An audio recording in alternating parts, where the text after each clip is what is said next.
Il y a une vérité que presque personne n'ose dire dans le trading. C'est quoi? C'est que la majorité des traders ne tradent pas, ils jouent. Et le pire dans tout ça, c'est qu'ils pensent être des investisseurs. Quand quelqu'un ouvre un compte de trading, c'est hyper simple. Parce que pour la première fois, il va ouvrir son compte de trading, il va se dire quoi? Il va se dire, ah, je vais rentrer dans le monde de la finance. Les analyses, la stratégie, les décisions réfléchies dans tous les sens, machin, etc. Alors qu'en réalité, qu'est-ce qui va se passer? La plupart du temps, il va rentrer dans quelque chose de totalement différent. C'est limite, c'est quoi? C'est un casino. Le casino digital. Mais par contre, c'est un casino qui est beaucoup plus dangereux que les autres. Parce que contrairement à un vrai casino, il va te donner l'impression que tu contrôles ce que tu fais.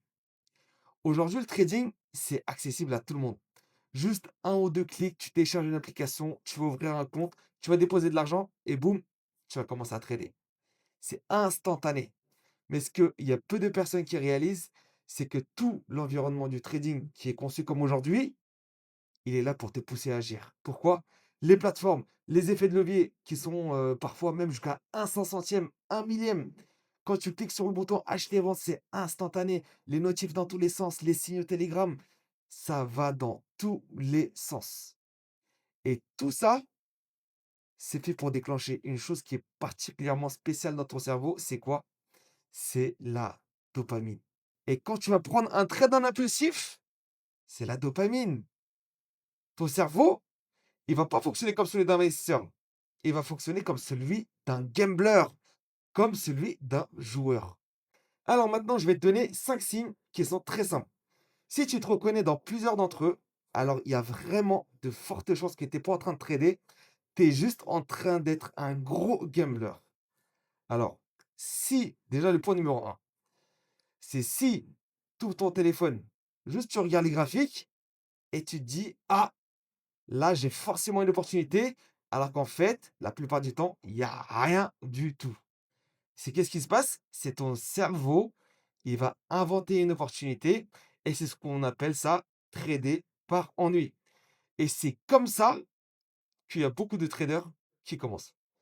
Donc ils commencent, ils sont là, ils rentrent sur les graphiques, tout est impulsif, c'est par ennui, il y a pas d'analyse, il y a rien du tout.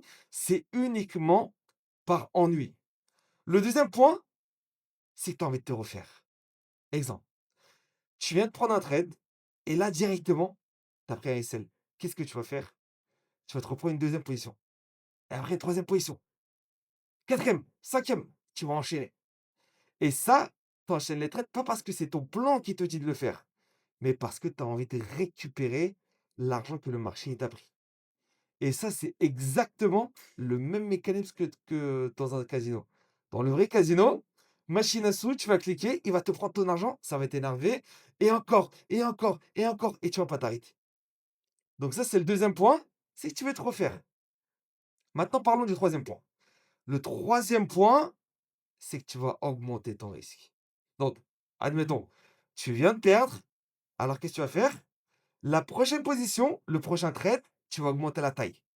Tu vas passer de 1 à 2% et ensuite à 3%, 4%, 5%. Et qu'est-ce qui va se passer? Au bout d'un moment, tu vas commencer à exploser ton compte. Le quatrième point, c'est que tu vas trader sans plan. Tu vas voir un mouvement sur le graphique, le marché il monte ou que le marché il descend et boum, tu vas rentrer en trade. Il monte, t'achètes, il descend, t'achètes, t'as pas de plan, t'as rien du tout, t'as pas de niveau clair, t'as pas de raison véritable pour rentrer sur le marché. Et tu es juste dans un état qui est lequel? Tu vas espérer. Tu vas juste espérer que le marché il va aller dans ton sens.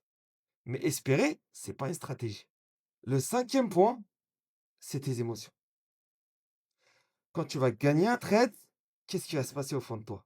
Tu vas dire: «Ah ouais, là franchement, je suis un chaud bouillant, je suis inarrêtable». Mais par contre, quand tu vas perdre, tu vas dire: «Ah, là c'est compliqué». Tu vas te sentir nul. Il y en a même, ils essaient de se mettre des tartes, dans la tête parce qu'ils se sentent vraiment ridicules. Et qu'est-ce qui va se passer? Ça va faire l'ascenseur émotionnel. À chaque fois que tu vas entrer en position, ton émotion, elle va faire du yo-yo. Ton humeur, elle va changer à chaque position. Mais un trader professionnel, il fonctionne pas comme ça. Maintenant, je vais t'expliquer la différence entre un vrai trader et un gambler. Le gambler, qu'est-ce qu'il cherche? Il cherche l'adrénaline. Le vrai trader, il va chercher la répétition. Le gambler, trader, il préfère gagner petit à petit, mais régulièrement, sur le long terme.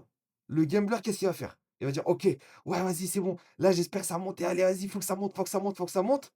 Alors que le vrai trader, juste, il est là, il regarde, il exécute un plan. Donc, si tu veux survivre dans le trading, tu dois te poser une question qui est extrêmement simple. Est-ce que tu es ici pour jouer? Est-ce que tu es ici pour gambler? Ou est-ce que tu es ici pour construire une compétence? Une compétence à long terme. Mais il y a une illusion qui est encore plus dangereuse. Une illusion qui attire la majorité des gens dans le trading, c'est l'idée que le trading est un moyen de devenir riche extrêmement rapidement. Et c'est exactement ce qu'on va voir dans le prochain épisode. C'est l'illusion de l'argent rapide. Alors, si tu veux suivre la suite de cette série, assure-toi d'être abonné à la chaîne. Bienvenue dans Imparaflix.